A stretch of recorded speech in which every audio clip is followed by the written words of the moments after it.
ನಮಸ್ಕಾರ ಆತ್ಮೀಯ ವೀಕ್ಷಕರೇ. ಈಗ ನಾವು ದಿನನಿತ್ಯದ ಜೀವನದಲ್ಲಿ ಹಲವಾರು ಬಾರಿ ಭಗವಂತನಿಂದ, ಭಗವಂತನ ದಯೆಯಿಂದ, ಭಗವಂತನ ಕೃಪೆಯಿಂದ ಹೀಗಾಯಿತು ಅಂತ ನಾವು ಹೇಳ್ತೀವಿ ಅಲ್ವಾ?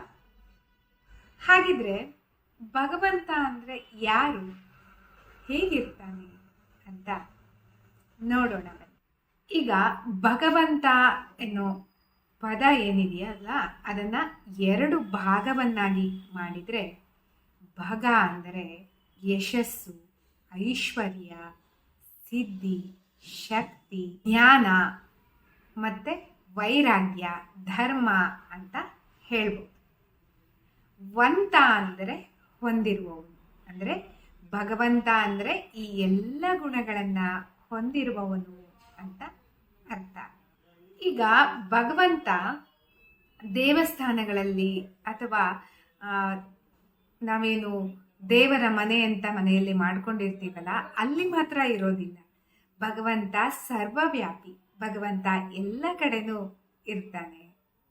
ಈಗ ನಾವು ಗಾಳಿಯನ್ನು ತೆಗೆದುಕೊಂಡ್ರೆ, ಗಾಳಿಯನ್ನು ನಾವು ಸ್ಪರ್ಶ ಮಾಡೋದಕ್ಕೆ ಆಗೋದಿಲ್ಲ, ಆದರೆ ಅದರ ಅನುಭವವನ್ನು ಪಡಿತೀವಿ.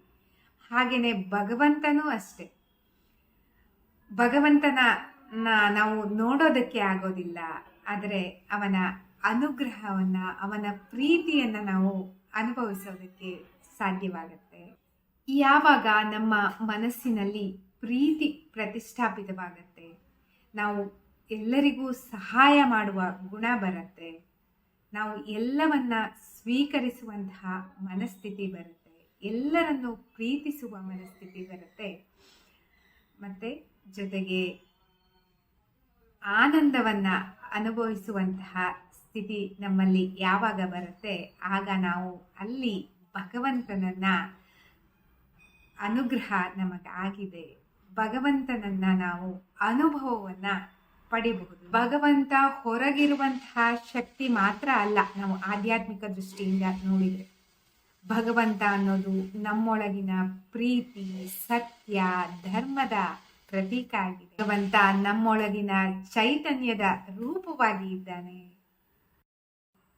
ಹಾಗಾದರೆ ಭಗವಂತ ಅನ್ನೋದು ಒಂದು ಶಕ್ತಿ ಮಾತ್ರ ಅಲ್ಲ, ಭಗವಂತ ಅನ್ನೋದು ಒಂದು ರೂಪ ಅಲ್ಲ, ಭಗವಂತ ಅನ್ನೋದು ಒಂದು ಹೆಸರು ಕೂಡ ಅಲ್ಲ.